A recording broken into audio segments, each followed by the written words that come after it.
وعلى آله وصحبه أجمعين। শহীদি কাফেলা বাংলাদেশ জামাত ইসলামী গাজীপুর মহানগরীর টঙ্গী অঞ্চলের উদ্যোগে 2006 সালের 28 অক্টোবর আওয়ামী লগি বৈঠার তাণ্ডবে শহীদদের খুনিদের ফাঁসির দাবিতে আয়োজিত আজকের এই আলোচনা সভার সংগ্রামী প্রধান অতিথি সাবেক ছাত্র নেতা বাংলাদেশ জামাত ইসলামী গাজীপুর মহানগরীর সংগ্রামী সেক্রেটারি জননেতা আবু সাইদ মোহাম্মদ ফারুক, বিশেষ অতিথি হিসাবে উপস্থিত আছেন গাজীপুর মহানগরীর সংগ্রামী সহকারী সেক্রেটারি জননেতা মোহাম্মদ আজহারুল ইসলাম মোল্লা, উপস্থিত আছেন টঙ্গী পশ্চিম থানার সংগ্রামী আমির জননেতা আনোয়ার হোসেন ভুইয়া, গাথা থানার সংগ্রামী। যেই মুহূর্তে 4 দলীয় জোট সরকার একটি শান্তিপূর্ণ উপায়ে তত্ত্বাবধায়ক সরকারের হাতে ক্ষমতা অর্পণ করার প্রস্তুতি নিচ্ছিল, ঠিক সেই সময়ে 28 অক্টোবর পল্টন ময়দানে তৎকালীন প্রধান বিরোধী দল আওয়ামী লীগের খুনি হাসিনার সরাসরি নির্দেশে আওয়ামী সন্ত্রাসীরা সেদিন লগি বৈঠার যে তাণ্ডব দেখেছিল, সেদিন পল্টন ময়দান সহ সারা বাংলাদেশে 13 জন জামাত শিবিরের নেতা কর্মীদেরকে তারা হত্যা করেছিল। 27 অক্টোবর থেকে তাদের সেই তাণ্ডব লীলা শুরু হয়েছিল।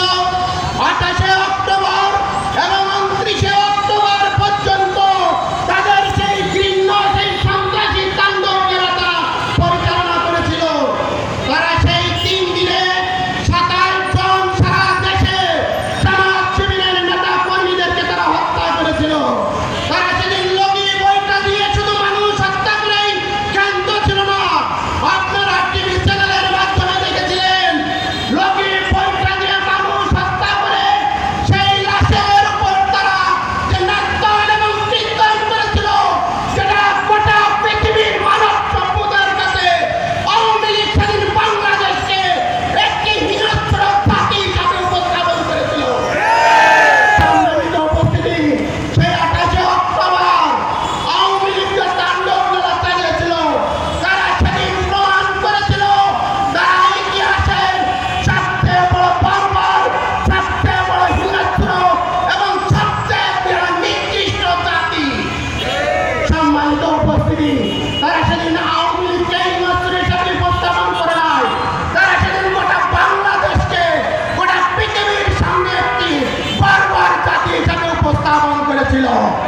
সংগ্রামিত জনতা, সেদিন আওয়ামী ফ্যাসিবাদের মূল টার্গেট ছিল বাইতুল মুকাররমের উত্তর গেটে তৎকালীন আমিরে জামাত শহীদ মাওলানা মতিউর রহমান নিজামী, বিশ্বমন্ডিত মুফাসসিরে কোরআন আল্লামা দেলোয়ার হোসেন সাঈদী সহ জামাতের শীর্ষ নেতৃবৃন্দকে হত্যা করে বাংলাদেশের মাটি থেকে ইসলাম এবং ইসলামী আন্দোলনকে চিরতরে উৎখাত করার ঘৃণ্য ষড়যন্ত্রের অংশ হিসাবে তারা সেদিন এই হত্যাকাণ্ড চালিয়েছিল। কিন্তু শহীদ মুজাহিদ, শহীদ শিপন, শহীদ জসিমের রক্তের বিনিময়ে সেদিন তারা তাদের নিজেদের জীবন বিলিয়ে দিয়েছিল। নিজেদের জীবন বিলিয়ে দিয়ে তারা ইসলামী আন্দোলনের নেতৃবৃন্দকে তারা হেফাজত করেছিল।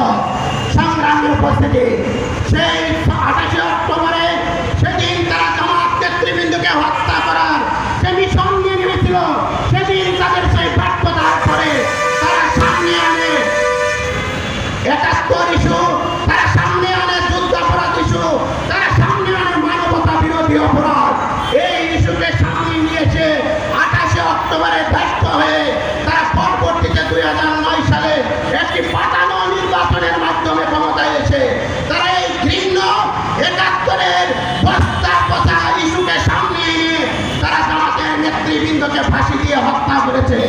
সংগ্রামী উপস্থিতি, এখানেই তারা শেষ নয়। গত 15.5 বছরে তারা রাষ্ট্র ক্ষমতায়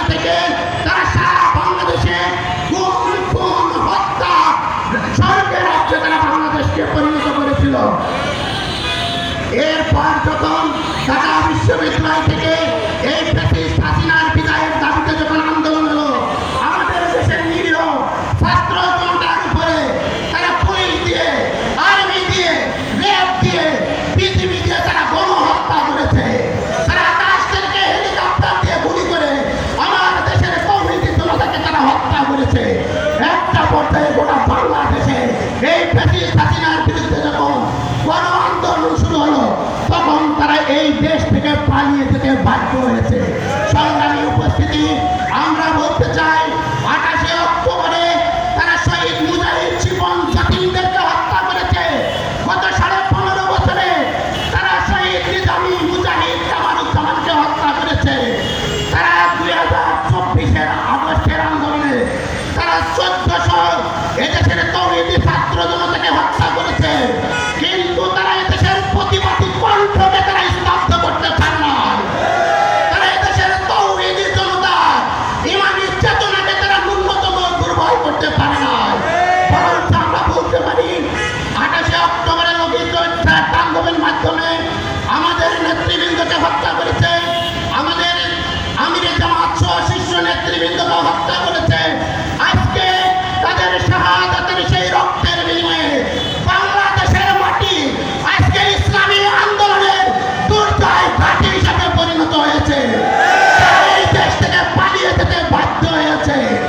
সুতরাং আমরা বলতে চাই, বাংলাদেশে ইসলাম এবং ইসলামী আন্দোলনের পক্ষে সারা বাংলাদেশে যে গণজোয়ার সৃষ্টি হয়েছে, আগামী ফেব্রুয়ারির নির্বাচনে বাংলাদেশের মানুষ প্রতিটি আসনে বিপুল ভোটে ন্যায়ের প্রতীক, ইনসাফের প্রতীক দাঁড়িপাল্লা মার্কায় ভোট দিয়ে সেই 28 অক্টোবর থেকে শুরু করে 2024-এর গণ আন্দোলনে যত হত্যা হয়েছে সকল হত্যাকাণ্ডের বিচার করা হবে ইনশাআল্লাহ।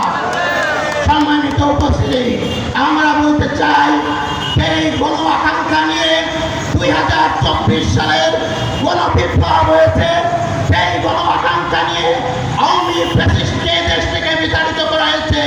সেই গণ আকাঙ্ক্ষা যদি পূরণ করতে হয়, আগামী জাতীয় নির্বাচনে দাঁড়িপাল্লা প্রতীক নিয়ে যেখানে যেখানে যারা নির্বাচন করবে তাদেরকে বিপুল ভোটে বিজয়ী করে সংসদে পাঠিয়ে আগামী সংসদে অতীতের সকল খুনি এবং সকল হত্যাকাণ্ডের বিচার আমরা করব ইনশাআল্লাহ। সেই আশাবাদ ব্যক্ত করে মাগরিবের নামাজের পরে 2006 সালের 28 অক্টোবর আওয়ামী ফ্যাসিস্টদের লগি বইটার তাণ্ডব ঘটিয়েছিল। সেই লগি বইটার তাণ্ডবের ভিডিও ডকুমেন্টারি প্রদর্শন করা হবে। আপনারা মাগরিবের নামাজের পরে